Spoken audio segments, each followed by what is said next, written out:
Ribeiro, eu perguntei a ele como é que ele, qual era o método de trabalho dele, não é? Ele tinha acabado de escrever Viva o Povo Brasileiro. Ele disse, não, normalmente eu escrevo, eu boto 5 laudas por dia, mesmo que no dia seguinte eu vá lá e desapareça com essas 5 laudas, porque achei as ruins ou qualquer coisa. E quando eu começo a escrever o livro, eu não tenho a menor ideia de como ele vai terminar, disse o João Baldo. E eu não consigo trabalhar assim. Eu faço um roteiro antes, e talvez eu tenha aprendido isso com a telenovela.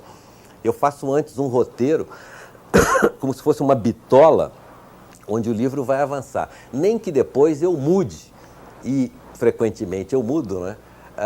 O encaminhamento, a trajetória desse roteiro. Mas eu preciso ter a ideia amarrada num roteiro que eu vou depois desenvolvendo capítulo por capítulo para depois então chegar à máquina e escrever. Na verdade, eu costumo dizer que quando eu vou para a máquina escrever, já está quase tudo pronto. Aí é só escrever.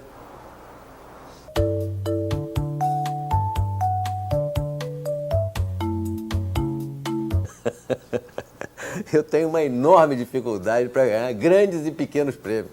Eu nunca consegui ganhar uma garrafa de vinho em tômbolas, em rifas. Eu ainda não tive essa sensação, essa alegria que muitas pessoas já tiveram de um dia ganhar alguma coisa numa rifa, num bingo, numa tômbola, num bilhete de loteria, numa loteria esportiva. Eu comecei a fazer humor no Jornal do Brasil exatamente na loteria esportiva, quando surgiu a loteria esportiva, e eu dizia para mim, eu disse, é inevitável, eu vou conhecer tão bem a situação desses times que é impossível eu algum dia deixar de fazer os 13 pontos. É uma questão de tempo apenas. Eu vou fazer esses 13 pontos mais cedo ou mais tarde. Isso já tem mais de 20 anos e eu acabei desistindo de tentar fazer esses 13 pontos. Eu gostaria realmente de um dia poder passar por essa sensação de alguém me ligar e dizer, olha, você foi premiado com não sei com o quê. Deve ser uma sensação muito gratificante. A máquina de escrever, a minha Olímpia querida, mecânica, hein? Não é nem elétrica. Eu, quando tentei escrever com a máquina elétrica, o meu processo de criação empacou na primeira tecla que eu precisava encontrar e que eu não achei. A Olímpia, eu convivo com ela há 16, 17, 15 anos, por aí, e eu já nem preciso tocar nas teclas. Eu já olho para ela e as teclas já saem pulando. Eu não sei nem no meu trabalho o que é de responsabilidade minha e o que é de responsabilidade da minha máquina de escrever. Na verdade, eu fui chamado outro dia para fazer uma palestra sobre o novo ser num congresso de recursos humanos. Eu disse, mas como é que eu vou escrever sobre, ou falar sobre o novo ser, se eu ainda escrevo numa máquina mecânica, que não é nem elétrica? Quer dizer, na verdade, eu ainda não tenho nenhuma prova, nenhum testemunho definitivo de que o computador, ele melhore a capacidade de imaginação, a capacidade de criação das pessoas. Pelo menos no meu caso, que já criei um ritual de criação com essa máquina de escrever e que eu tenho dificuldade de me separar dela, né? Eu adoro amassar papel. Um amigo meu, inclusive, outro dia disse, mas o que tem? Você pode comprar um computador e bota uma pilha de papel do lado. Se você quiser amassar, você amassa e joga fora. E continua escrevendo no computador. Adoro reescrever texto. Acho que o processo de criação é um processo infinito. E quanto mais eu reescrevo, mais eu enriqueço o meu texto. E os meus livros, apesar deste meu processo pré-histórico de trabalho, eles vendem mais hoje do que vendiam ontem.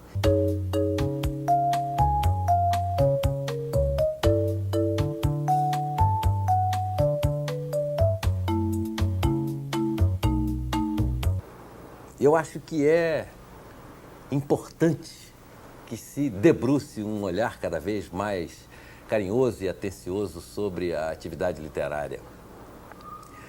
Eu costumo dizer, inclusive, que nem todas as pessoas, até pessoas com PhD e tudo mais, cheias de diploma, são necessariamente leitoras, não é? Não é o fato de ser alfabetizada que a pessoa se transforma numa leitora. É muito mais difícil você formar um leitor do que formar, por exemplo, um telespectador, não é?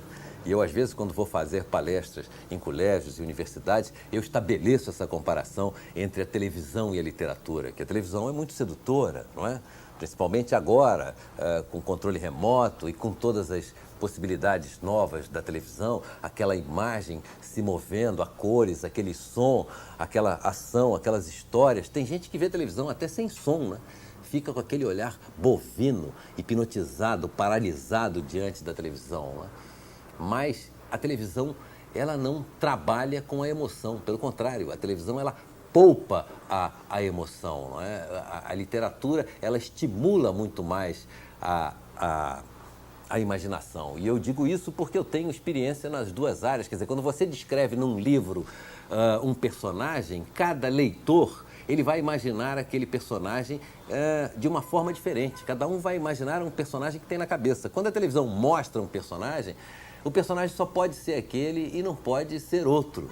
É preciso que você tenha a cumplicidade do leitor para ele embarcar nessa viagem junto com o autor para chegar até o final do livro. E isso é encantador. É uma das formas mais eficientes que eu conheço de desenvolver e exercitar a imaginação das pessoas, é a leitura. E eu acho que tem que ser feito um esforço no sentido de se ampliar a leitura cada vez mais nesse país. Não só para que eu possa sobreviver apenas de literatura, eu e os coleguinhas que também são obrigados a ralar em outras áreas, mas também para que as pessoas possam compartilhar desse encantamento que só o livro concede às pessoas. Como eu gostaria de ser lembrado? Não pensei nisso ainda. Você me pergunte isso o dia que eu estiver moribundo com um padre à minha cabeceira. Aí talvez eu tenha um insight de saber como é que eu gostaria de ser lembrado. No momento, eu não estou preocupado com isso. Eu acredito num Deus. Eu não acredito no Deus. Eu acredito num Deus e isso é uma crença razoavelmente nova, não é? Porque durante muitos anos eu fui impregnado pelas filosofias marxistas, se pode se dizer assim, e eu, durante muito tempo, fiquei em dúvida se Deus tinha criado os homens ou se os homens é que tinham criado Deus. Eu acho que há um Deus e eu acho que a tendência é que o Deus seja cada vez mais particular. Mais ou menos assim como cartão de crédito, pessoal e intransferível.